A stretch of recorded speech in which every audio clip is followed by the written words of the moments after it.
Hello students, statistics की आज की क्लास में हम नया चैप्टर शुरू करने जा रहे हैं। लास्ट वीडियो तक हमने यूनिट सेकंड में जो फर्स्ट चैप्टर है, जो हमारी बुक में चैप्टर नंबर 8 है, टेबुलेशन सारणियन, वो किया था कंप्लीट।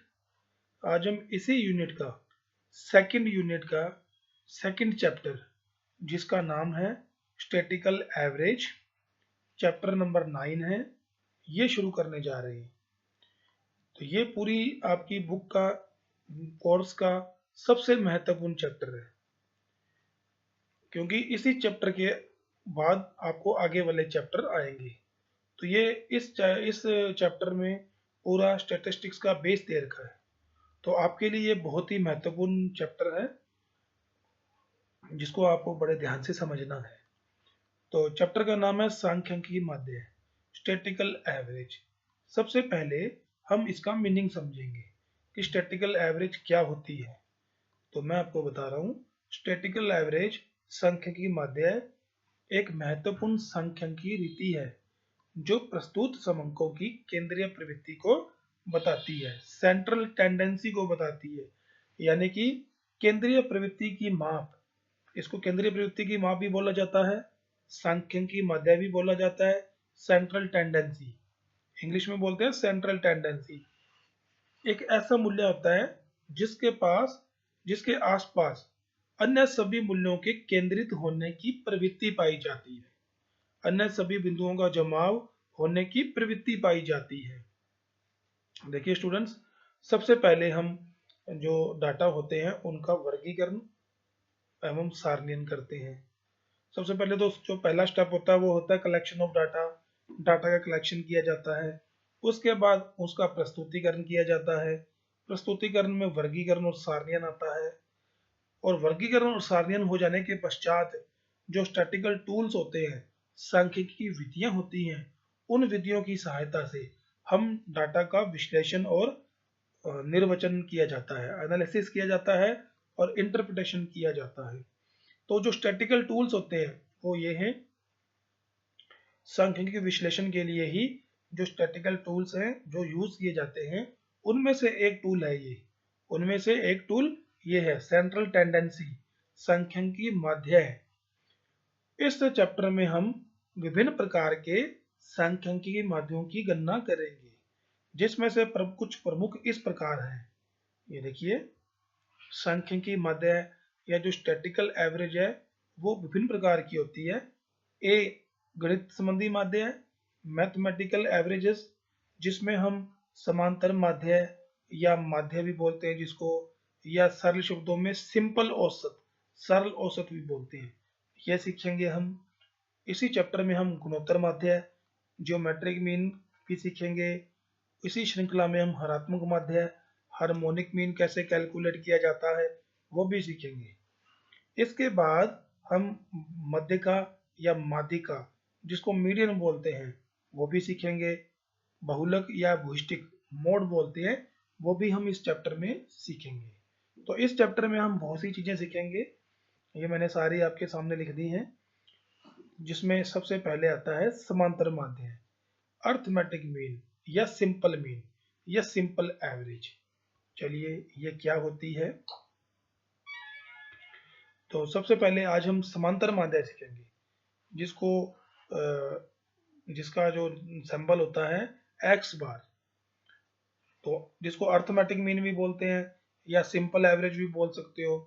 तो ये क्या होता है, तो किसी भी श्रेणी के समस्त पदों को जोड़कर उनमें पदों की संख्या को भाग देने पर जो मूल्य प्राप्त होता है उसे समांतर माध्य कहते हैं।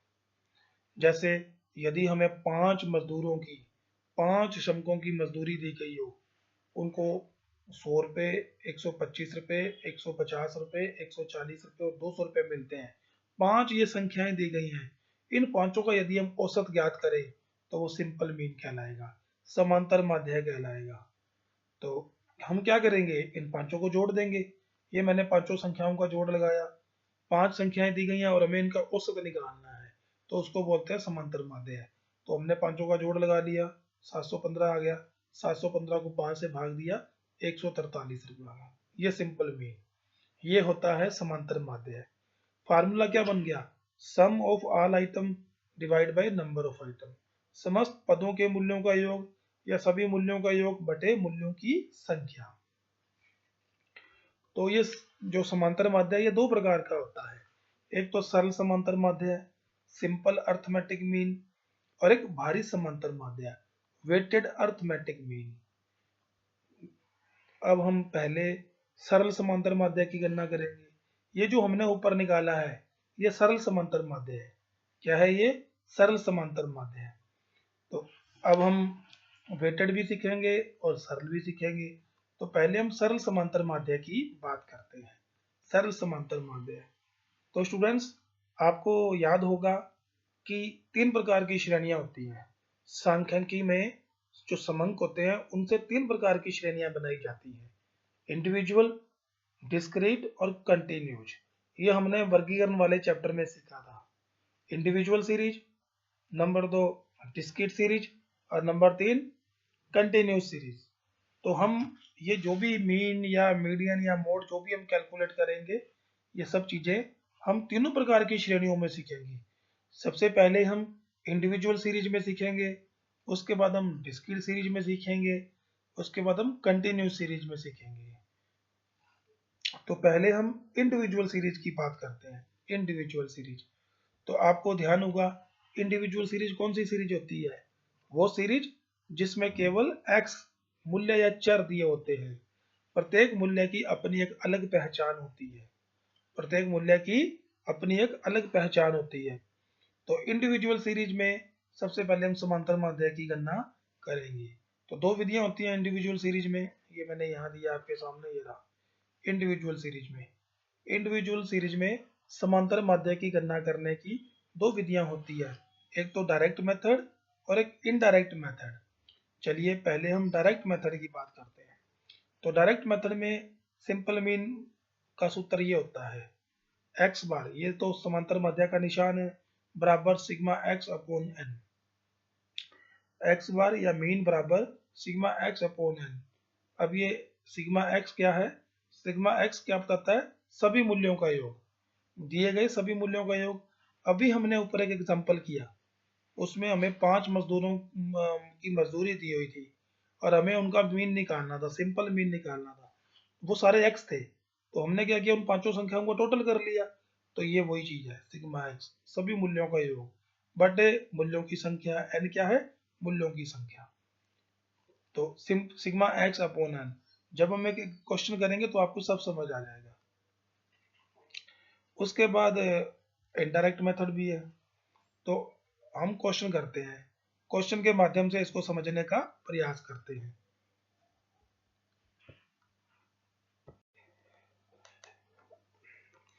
और हमें इनका मीन ज्ञात करना है। तो इंडिविजुअल सीरीज है और हमें डायरेक्ट विधि का यूज करना है। तो मैंने आपको बताया कि ये जो नंबर ऑफ एक्सीडेंट है ये एक्स है। यहाँ पे जो संडे मंडे ट्यूसडे ये दिन है ना, ये इनकी कोई इंपॉर्टेंस नहीं है। इम्पोर्टेंट क्या चीज़ है, एक्सीडेंट। किसकी बात कर रहा है क्वेश्चन में, एक्सीडेंट की। तो एक्सीडेंट हमारा ये एक्स है, मूल्य है, चर है, वेरिएबल है, ये वेरिएबल है। हिंदी में बोलेंगे स्टैटिस्टिक्स की भाषा में मूल्य या चर या पद, और इंग्लिश में एक्स, वेरिएबल है ये, वेरिएबल। हम क्या करेंगे जी, यदि हमें डायरेक्ट विधि का यूज करना है तो इन सब का योग कर लेंगे, 6 प्लस 16 प्लस 12 प्लस 10, 8 10 18, और इनको जोड़ करके, ये एक्स हैं सारे, इनको जोड़ कर लेंगे। और एन से, एन कितने, ये कितनी संख्याएं हैं, 1 2 3 4 5 6 7, 7 से भाग दे देंगे। तो जो आएगा सिंपल एवरेज वो हमारा मीन कहलाएगा। ये देखिए मैंने करके दिखाया आपको यहाँ पे, ये देखिए फार्मूला क्या है मीन का, sigma x divide by n. तो मैंने इन सब का टोटल कर लिया और 7 से भाग दे दिया, आंसर आ गया 11.4285। इसी तरह से एक क्वेश्चन और कर लेते हैं हम, क्वेश्चन नंबर 4। नीचे 10 परिवारों की आय मासिक दी गई है, रुपयों में दी गई है, समांतर माध्य ज्ञात कीजिए। ये 10 फैमिली हैं, A B C D E F G H, ये उनकी इनकम दी गई है हमें। तो ये इंडिविजुअल सीरीज है क्योंकि ये सारे परिवार अलग अलग हैं और सबकी इनकम दी गई है, तो अलग अलग सबकी सूचना दी गई है। केवल एक्स दिया गया है, तो जो जिसमें केवल एक्स दिया होता है जिस श्रेणी में मूल्य या चर दिए होते हैं और प्रत्येक चर या मूल्य की अपनी एक अलग पहचान होती है, तो वो हमारे लिए इंडिविजुअल सीरीज कहलाती है। अब हमें मीन कैलकुलेट करना है, समांतर माध्य की गणना करनी है और वो भी डायरेक्ट विधि से। तो ये सारे एक्स हैं, हम इनको जोड़ कर लेंगे इनको, और ये जितने भी परिवार हैं 10 परिवार हैं 10 से भाग दे देंगे सिग्मा एक्स अपॉन एन, तो हमारा आंसर आ जाएगा। ये देखिए मीन बराबर, ये सबको जोड़ लिया मैंने, 1 2 3 4 5 6 7 8 9 10 संख्याओं को जोड़ लिया और 10 से भाग दे दिया, तो आंसर आ गया, मीन आ गया 105.5। तो ये दो और 4 नंबर क्वेश्चन मैंने किया। अब आप 1 नंबर क्वेश्चन और 3 नंबर और 4th का बी आप अपने आप करेंगे सेम इसी तरीके से। ये पांचों क्वेश्चन इंडिविजुअल सीरीज के हैं, चारों क्वेश्चन। तो ये तो थी डायरेक्ट विधि। हम अब इसी सीरीज में इनडायरेक्ट विधि से कैसे कैलकुलेट करते हैं मीन। इनडायरेक्ट विधि से मीन कैलकुलेट करना हो तो कैसे करेंगे, तो ये देखिए मैंने यहाँ विधि लिख दी है। सर्वप्रथम श्रेणी के किसी भी मूल्य को अनुमानित या कल्पित माध्य मान लेना चाहिए। इसके बाद प्रत्येक मूल्य में से उस कल्पित माध्य को ए को घटाकर डाइवेशन ज्ञात कर लेंगे जो dx कहलाते हैं। उसके बाद उन विचलनों का योग कर लेंगे और अंत में ये सूत्र लगाएंगे a plus sigma dx upon n. अभी आपको समझ नहीं आएगा, हम एक क्वेश्चन करते हैं, क्वेश्चन नंबर 2। अभी जो हमने जिस क्वेश्चन को डायरेक्ट विधि से किया था उसी क्वेश्चन को मैं इनडायरेक्ट विधि से करके दिखाता हूँ। इनडायरेक्ट विधि से मीन की गणना करके दिखाता हूँ आपको, आंसर सेम आएगा चाहे आप कोई भी विधि या यूज करें। तो ये दिए हुए थे, उसमें नंबर ऑफ एक्सीडेंट 6 16, संडे को इतने एक्सीडेंट हुए, मंडे को इतने हुए, ट्यूसडे को इतने हुए, वेडनेसडे को, थर्सडे को, फ्राइडे को, सैटरडे को। ठीक है, तो जो एक्सीडेंट है वो हमारा एक्स है। क्या है? एक्स, मैंने लिख लिए। अब आप इसमें से ये कितनी संख्या है? 7 संख्या है। कितने मूल्य हैं? 1 2 3 4 5 6 7। तो n इक्वल टू 7। n का मतलब पदों की संख्या से है। तो कितने पद हैं? 7 पद हैं। 1 2 3 4 5 6 7। अब इनमें से कोई भी एक संख्या, इन दिए गए मूल्यों में से किसी भी एक संख्या को आप कल्पित माध्य मान लीजिए, a मान लीजिए। a माने एज्यूम्ड मीन। जैसे सपोज कीजिए मैंने 10 को मान लिया, a इक्वल टू 10। a माने एज्यूम्ड मीन। आपको कल्पित माध्य अपनी तरफ से कोई एक माध्य मान लीजिए। आप 8 भी मान सकते हैं, 18 को भी ले सकते हैं, 12 को भी ले सकते हैं। मैंने 10 ले लिया सपोज कीजिए, तो मैंने देखा a इक्वल टू 10। अब ये सारे x हैं, ये जितने भी वैल्यूज है x है, इनमें से 10 घटाना है आपको, और जो भी डिफरेंस आएगा उसको यहाँ लिखना है सामने। जैसे 6 में से 10 गए -4, 16 में से 10 गए 6, x में से a घटाना है। ये सारे x हैं, ये a जो हमने 10 एज्यूम किया। 12 में से 10 गए 2, 10 में से 10 गए 0, 8 में से 10 गए -2, 10 में से 10 गए 0, 18 में से 10 गए 8। प्लस माइनस का ध्यान रखना है, प्लस माइनस का निशान ध्यान में रखना है। कुछ माइनस आगे, कुछ प्लस आगे, कुछ जीरो आगे। अब इनका टोटल कर लेते हैं अपने। तो ये dx आए हैं, dx का मतलब deviation from x, deviation from x। अब इनका मैंने टोटल कर लिया, सिग्मा dx। सिग्मा का मतलब होता है टोटल। तो प्लस के तो आए 16 ये, जैसे ये 6 प्लस के 6 और 2 8, 8 और 8 16। माइनस के कितने? 4 और ये 2 6। तो प्लस के 10 बच गए, ज़्यादा प्लस किया ना, तो प्लस के 10। तो अब आपको फार्मूला लगाना है। फार्मूला क्या हो जाएगा जब आप ये इनडायरेक्ट विधि यूज करते हो? a plus sigma dx upon n, a plus sigma dx upon N. तो a हमने क्या एज्यूम किया था? 10, प्लस सिग्मा dx कितना आया था? ये भी 10 आया था, ये रहा, इसको मैंने यहाँ रख दिया। n कितना है? 7। तो 10/7, जब इस और इसको हल कर लिया तो आंसर आया 11.3। 11.43। क्या आया? 11.43। वही आंसर आ रहा है जो डायरेक्ट विधि से आ रहा था। आंसर चाहे आप मीन की गणना डायरेक्ट विधि से करें या इनडायरेक्ट से, आंसर सेम आएगा। तो आंसर सेम आ गया। इसी तरह से क्वेश्चन नंबर 4 है। इसी क्वेश्चन को अभी हमने पिछले पेज पे डायरेक्ट विधि से किया था, अब हम इनडायरेक्ट विधि से करेंगे। तो ये क्वेश्चन नंबर 4 था, जिसमें 10 परिवारों की आय दी गई थी। 10 परिवारों की आय ये थी, 30 रुपये, 26 रुपये, 7 रुपये, 75 रुपये, 72 रुपये, 500 रुपये, 225। ये सब परिवारों की अलग अलग आय है, अलग अलग परिवारों की आय है। तो ये एक्स है, इनकम जो एक्स है हमारी। एन बराबर पदों की संख्या 1, 2, 3, 4, 5, 6, 7, 8, 9, 10, 10 संख्याएं हैं। तो मैंने इनको ऐसे लिख लिया। अब मैंने क्या किया, इनमें से कोई भी एक संख्या को आप एज्यूम्ड मीन मान लीजिए, किसी भी एक संख्या को जो भी आपको माननी है। मैंने क्या किया, पहले 500 को मान लिया, एज्यूम कर लिया 500, ए बराबर 500। अब मुझे dx निकालने हैं, dx। dx का मतलब डेविएशन फ्रॉम x। ये सारे x हैं, ये सारे x है, इनमें से वो घटाना है 500। जैसे 30 में से 500 गया, माइनस के 470। 26 में से 500 गया, माइनस के 474। 7 में से 500 गया, माइनस के 493।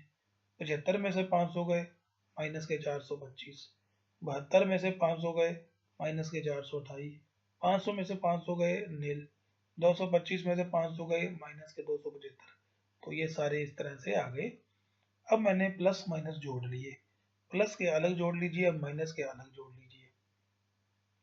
तो ये सारे माइनस के थे, तो सिग्मा डी एक्स आ गया, सिग्मा मतलब इन सब का टोटल, सिग्मा डी एक्स आ गया -3945।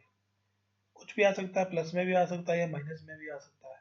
अब मैंने फार्मूला लगा दिया, mean equal to A plus sigma D x upon N. तो ए कितना जूम किया था, 500, प्लस सिग्मा डी एक्स कितना था, -3945। एन कितने हैं, 10। तो ये नेगेटिव आ गया, इसमें से 500 में से लेस हो जाएगा ये। तो 500 में से 394.5 लेस किए तो बचा 105.5। वही आंसर आ रहा है जो हमने जब हमने इस क्वेश्चन को डायरेक्ट विधि से किया था, तब भी मेन इतना ही आया था। अब इनडायरेक्ट से किया इसी क्वेश्चन को, तो भी इतना ही है। चाहे आप क्वेश्चन डायरेक्ट विधि से करें, चाहे आप इनडायरेक्ट विधि से करें, आंसर सेम आएगा, आंसर नहीं चेंज होगा। तो ये था इंडिविजुअल सीरीज में। इंडिविजुअल सीरीज में मीन की गणना डायरेक्ट विधि से और इनडायरेक्ट विधि से, दोनों तरीके से मैंने आपको क्वेश्चन करके दिखाए, दोनों विधियों से। अब वो जो बाकी क्वेश्चन है, क्वेश्चन नंबर 1 और 3 और 4 का भी, वो आपको अपने आप करने हैं, दोनों विधियों से करने हैं, डायरेक्ट से भी इनडायरेक्ट से भी।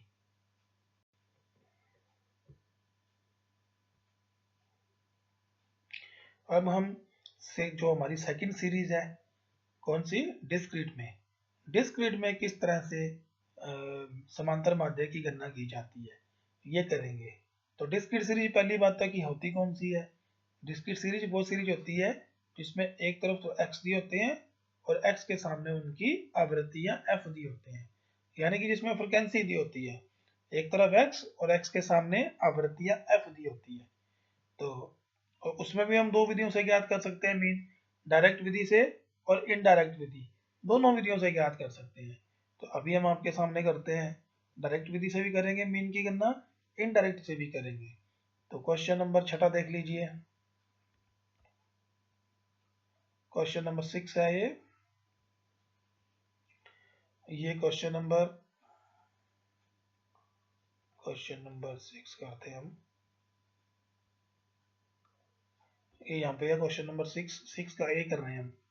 ये कह रहा है, जो पहले ये कह रहा है जून 2015 के माह में मुंबई शहर में, बॉम्बे में जून के महीने की बात कर रहा है ये, 10 दिन 2 इंच, 8 दिन 3 इंच, 5 दिन 4 इंच और शेष दिन बचेंगे 7, क्योंकि जून में होते हैं 30 दिन।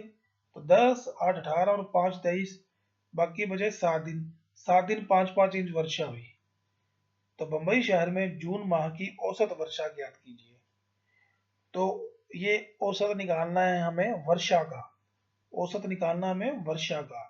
तो वर्षा क्या हो गई हमारी, एक्स हो गई, और दिन क्या हो गए, एफ हो गए, दिन क्या हो गए, एफ हो गए। तो मैंने क्वेश्चन को ऐसे लिख लिया, ये क्वेश्चन नंबर 6, ये देखिए वर्षा एक्स है और डेज जो है वो एफ है। तो ये कहता है जी 10 दिन तो 2-2 इंच बारिश हुई, यानी कि 10 दिन, जून में जो 30 दिन है, 30 में से 10 दिन 2-2 इंच बारिश हुई, 8 दिन 3-3 इंच डेली, 5 दिन, वो 5 दिन 4-4 इंच, और 7 दिन 5-5 इंच। तो ये जो वर्षा है ये इंच में दी गई है, एक्स है, और दिनों की संख्या जो है वो एफ है, और एफ का टोटल क्या हो गया, एन हो गया। जून में कितने दिन हुए, 30, 10, 8, 18, 5, 23 और 7, 30। जो एफ का टोटल होता है वो एन होता है, मदों की संख्या होती है। अब हमें मीन की कैलकुलेशन करनी है, पूरे जून महीने के औसत वर्षा ज्ञात करनी है। तो यदि आप डायरेक्ट विधि से करना चाहते हो तो ये हमारे एक्स हैं, ये हमारे एफ है, एक्स और एफ को मल्टीप्लाई कर दीजिए, एफ एक्स आ जाएगा। तो ये 10 को 2 से मल्टीप्लाई किया 20, 3 को 8 से किया 24, 4 को 5 से किया 20, 5 को 7 से किया 35, एफ एक्स। अब इनका टोटल कर लीजिए, सिग्मा एफ एक्स वो आया 99, इन सब का टोटल कितना आया, 99, और फार्मूला लगा दीजिए, मीन बराबर sigma f x upon n, sigma f x upon N. तो ये आ गया 3.3 आ गया। तो ये डिस्क्रीट सीरीज है। डिस्क्रीट सीरीज में हमने डायरेक्ट मेथड से मीन की गणना सीखी। क्वेश्चन नंबर 8 भी इसी तरीके से किया हुआ है, एक्स दिए हुए हैं और एफ दिया हुआ है। तो एफ और एक्स को गुना कर दीजिए, प्रत्येक एक्स को उसके सामने वाले एफ से गुना कर दीजिए, एफ एक्स आ जाएगा, एफ एक्स का टोटल कर लीजिए, सिग्मा एफ एक्स कहलाएगा, और फार्मूला लगा दीजिए, आंसर आ जाएगा। चलिए अब हम इनडायरेक्ट मेथड से करते हैं। डिस्क्रीट सीरीज में इनडायरेक्ट मेथड से मीन की गणना कैसे की जाती है, तो वही क्वेश्चन नंबर 6 कर रहे हैं। क्वेश्चन नंबर 6, ये x है वर्षा, और ये f है दिनों की संख्या। तो मैंने लिख लिया, काम वही करना आपको, आप x में से कोई एक संख्या एज्यूम कर लीजिए, x में से कोई भी एक संख्या एज्यूम कर लीजिए। सपोज कीजिए 4 को एज्यूम किया हमने, तो अब हमें a बराबर 4 dx निकालनी है, यानी कि इनमें से ये घटाना है।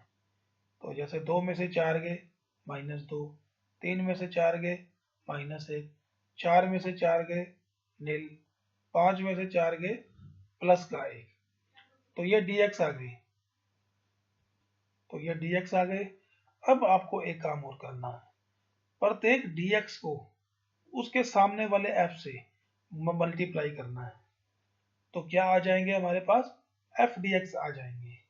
जैसे ये dx 2 है, f ये है, तो इन दोनों का मल्टीप्लाई किया -20, ये dx -1 है, ये f 8 है, इन दोनों का मल्टीप्लाई किया -8, यहाँ पे नील है, 5 को 0 से गुना किया 0, यहाँ पे 1 है, यहाँ पे 7 है 7।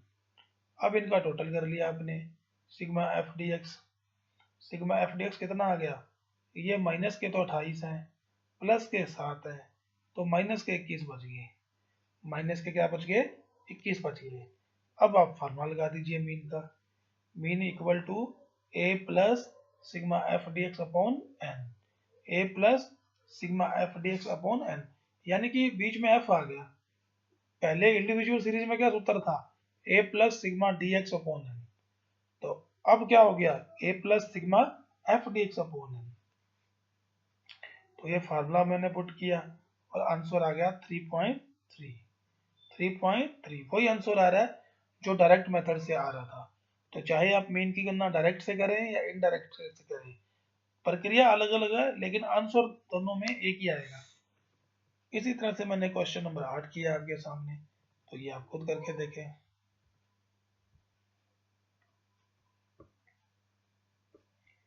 तो ये क्वेश्चन जो 5 से लेके 6 से लेके 8 तक है वो डिस्क्रीट सीरीज के हैं। तो आप इनको दोबारा से करके देखिए। अब हम कंटिन्यू सीरीज की बात करते हैं, जिसमें ग्रुप दिए होते हैं, जो वर्ग वाली सीरीज होती है, जिसमें ग्रुप दिए होते हैं, मूल्य ग्रुपों में दिए होते हैं। और उसमें भी दो तरीके से मीन की गणना की जा सकती है, डायरेक्ट विधि से और इनडायरेक्ट विधि से। कंटिन्यू सीरीज में भी मीन की गणना करने की दो विधियां होती हैं, एक तो डायरेक्ट मेथड और एक इनडायरेक्ट मेथड। तो अब हम दोनों विधियों से करेंगे। तो ये क्वेश्चन नंबर 9 है। प्रक्रिया वही रहती है जो जो डिस्क्रीट सीरीज में थी, चाहे डायरेक्ट विधि हो इनडायरेक्ट विधि हो। अंतर केवल इतना सा है कि जो कंटिन्यू सीरीज होती है उसमें ये वर्ग दिए होते हैं, मूल्य जो होते हैं एक्स होता है वो इन ग्रुप में होता है, वर्गांतरों में होता है। तो हम क्या करेंगे, हम चाहे डायरेक्ट विधि का यूज करें चाहे इनडायरेक्ट विधि का यूज करें, हम सबसे पहले इन ग्रुप्स की मिड वैल्यू ज्ञात कर लेंगे। इन ग्रुप्स की मिड वैल्यू जो आएगी वो एक्स बन जाएगी हमारी। क्या बन जाएगी, एक्स बन जाएगी। शेष काम वैसे ही करना है जो हमने अभी पीछे वाले डिस्क्रीट सीरीज में किया था। चलिए हम इसको एक एग्जांपल के माध्यम से समझते हैं। तो ये क्वेश्चन नंबर 9 है। हम क्वेश्चन नंबर 9 पढ़ते हैं। क्वेश्चन नंबर 9 है ये, तो आपके सामने देखिए, ये रहा। निम्न से समांतर माध्य की गणना कीजिए। Calculate mean from the following. Series की पहचान आपको खुद को करनी है कि ये इंडिविजुअल सीरीज है, डिस्क्रीट है या कंटिन्यूस है। तो ये वेजेस दे रखी है, 20 रुपए से 25 रुपए के बीच मजदूरी पाने वाले जो वर्कर हैं उनकी संख्या है 6। यानी कि 6 वर्कर ऐसे हैं जिनकी मजदूरी वेजेस 20 रुपए से लेकर 25 रुपए के बीच में है। तीन तीन वर्कर ऐसे हैं जिनकी मजदूरी 25 से 30 के बीच में है।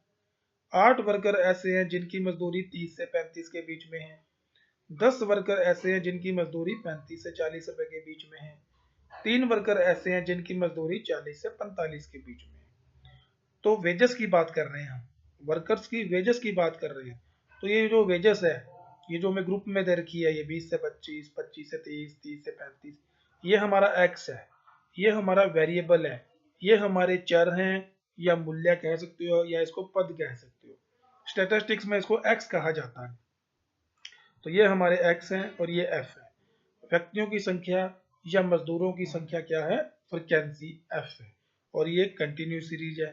हमें मीन की गणना करनी है, तो दो विधियों से कर सकते हैं, डायरेक्ट से भी कर सकते हैं, इनडायरेक्ट से भी। तो चलिए ये रहा क्वेश्चन, मैंने ऊपर लिखा heading, calculation of arithmetic mean. Calculation of arithmetic mean. Wages ये हमारी एक्स है, मैंने लिख ली जैसे क्वेश्चन में दी हुई थी। और व्यक्तियों की संख्या एफ है, फ्रीक्वेंसी वो भी लिख ली। एफ का टोटल एन कहलाता है।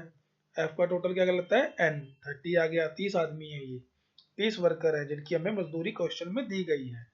तो ये जो मूल्य है वो हमें ग्रुप में दे रखी है, ग्रुप में। तो सबसे पहले हम क्या करेंगे, इनकी मिड वैल्यू ज्ञात करेंगे। तो 20 से 25 की मिड वैल्यू आएगी 25.5। मिड वैल्यू कैसे कैलकुलेट करते हैं, ये L1 है, ये L2 है। L1 plus L2 divide by 2, L1 plus L2 divide by 2, इन दोनों को जोड़ के 2 से भाग दे दीजिए। इनके बीच की स्थान ज्ञात करनी है। 20 और 25 के बीच का स्थान क्या होता है, 22.5। 25 से 30 के बीच में का स्थान होता है 27.5। 30 और 35 के बीच का स्थान होता है 32.5। तो हमने ये मिड वैल्यू कैलकुलेट कर ली सभी ग्रुप्स की। अब पहले हम इनडायरेक्ट मेथड का यूज कर लेते हैं, इनडायरेक्ट का। तो ये हमारे एक्स हैं और ये हमारे एफ हैं। इनमें से किसी भी एक मूल्य को, इनमें से किसी भी एक मूल्य को आप एज्यूम कर लीजिए। बीच वाला कर लेते हैं, कोई भी कर सकते हो आप, इसको इसको इसको इसको। मैंने 32.5 को एज्यूम कर लिया, एज्यूम्ड मीन मान लिया 32.5 को। अब हमें dx निकालनी है। dx मतलब ये सारे x है हमारे, x में से a को घटाना है इसको। तो साढ़े प्लस माइनस का ध्यान रखना है। 22.5 में 32.5 गए -10, 27.5 में 32.5 गए -5, 32.5 में 32.5 गए डैश, 37.5 में 32.5 गए 5 प्लस के, 42.5 में 32.5 गए प्लस के 10। तो ये dx आ गए। अब इस dx को f से मल्टीप्लाई करना है, सामने वाले f से, और प्लस माइनस का ध्यान रखना है। तो -10 को 6 से मल्टीप्लाई किया -60, -5 को 3 से मल्टीप्लाई किया -15। ये जीरो है, नील है, तो यहाँ इसको नील 8 से गुना करोगे तो नील डैश जीरो। 5 को 10 से गुना करेंगे 50, 10 को 3 से मल्टीप्लाई करेंगे 30, और इन सब का टोटल कर लिया मैंने। प्लस माइनस का ध्यान रखना है, प्लस के तो 80 हो गए, माइनस के 75 हो गए। तो finally sigma F D X क्या आया, सिग्मा का मतलब टोटल, इन सब का total, sigma F D X आ गया 5।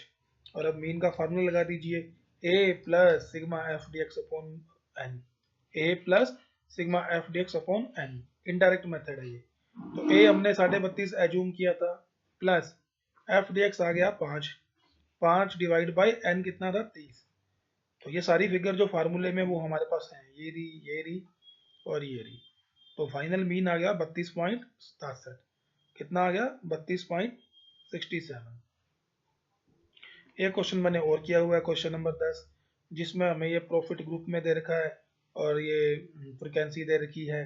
तो मैंने क्या किया, इन सभी ग्रुप की मिड वैल्यू निकाल ली, आपके सामने है। और इसमें से मैंने 22.5 को एज्यूम कर लिया, dx निकाल लिए, प्रत्येक dx को उसके सामने वाले f से गुना कर दिया। प्लस माइनस का ध्यान रखना है, कुछ माइनस में आएंगे, कुछ प्लस में आए।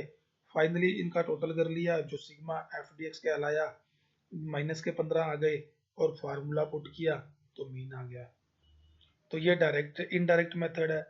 अब इन्हीं दोनों क्वेश्चन को हम डायरेक्ट मेथड से भी कर लेते हैं, इन्हीं दोनों क्वेश्चन को। तो क्वेश्चन नंबर 9 है, ये मैंने ग्रुप लिख लिए, ये फ्रिक्वेंसी दी हुई है, ये मिड वैल्यू हमने ज्ञात की ही थी ऊपर। इसमें क्या करना है, कुछ भी अजूम नहीं करना, ये सारे x है हमारे और ये f है। प्रत्येक x को f से मल्टीप्लाई कर दीजिए, प्रत्येक x को f से मल्टीप्लाई कर दीजिए। fx आ गए हमारे पास, fx का टोटल कर लीजिए, 980 आ गया, और सिंपल सा फार्मूला लगा दीजिए, mean equal to sigma fx upon n। तो ये मीन आ गया। इसी तरह से 10 नंबर क्वेश्चन को भी, जो मैंने ऊपर यहाँ पे इनडायरेक्ट मेथड से किया था, डायरेक्ट मेथड से कर लिया। ये ग्रुप दिए हुए हैं, ये फ्रिक्वेंसी दी हुई है क्वेश्चन में, इन ग्रुप की मैंने मिड वैल्यू निकाल ली, जो हमारा x बन गया। यदि आप इसको डायरेक्ट मेथड से करना चाहते हो तो प्रत्येक x को f से गुना कर दीजिए, fx आ गया, टोटल कर लीजिए और फार्मूला पुट कर दीजिए। तो बहुत ही आसान है। तो ये मैंने आपको कंटिन्यूस सीरीज में मीन की गणना दोनों विधियों से बता दी, डायरेक्ट से भी बता दी और इनडायरेक्ट से भी बता दी। चलिए, तो आज हमने मीन की गणना, अर्थमेटिक मीन, समांतर माध्य की गणना सीखी तीनों प्रकार की सीरीज में। यानी कि सबसे पहले हमने इंडिविजुअल सीरीज में, फिर उसके बाद डिस्क्रीट सीरीज में, और इसके बाद कंटिन्यूस सीरीज में मीन कैसे कैलकुलेट किया जाता है, ये हमने सीखा। तीनों प्रकार की श्रेणियों में हमने दो विधियों से मीन की कैलकुलेशन की, direct method, indirect method, direct method, indirect method, direct method, indirect method. Indirect method में क्या किया जाता है, दिए गए मूल्यों में से x में से किसी एक संख्या को एज्यूम कर लिया जाता है, और उसके बाद सभी मूल्यों में से उसको घटा के, उस एज्यूम मीन को घटा के dx ज्ञात किए जाते हैं। फिर dx का टोटल कर लेते हैं और फार्मूला लगा देते हैं, a plus sigma D x upon n. यदि डिस्क्रीट सीरीज है, कंटिन्यूस सीरीज है, तो dx को हम f से मल्टीप्लाई करते हैं, प्रत्येक dx को उसके सामने वाले f से मल्टीप्लाई करते हैं, f dx आ जाते हैं, और उसमें आपको प्लस माइनस का ध्यान रखना है। फिर उसके बाद फार्मूला लगाते हैं, a plus sigma F D x upon N. तो ये आपको करने से आएंगे। आज हम क्वेश्चन नंबर 1 से 10 तक किए हैं, जो दो क्वेश्चन मैंने आपको करके दिखाए। इन्हीं क्वेश्चंस को आप दोबारा से कीजिए, जो क्वेश्चन मैंने नहीं करवाए हैं उसको खुद आप करके देखिए। अब हम नेक्स्ट वीडियो में कुछ और आगे के क्वेश्चन भी करेंगे। तो आपका होमवर्क क्वेश्चन नंबर 1 से लेकर 10 तक मीन कैलकुलेशन कैसे किया जाता है इससे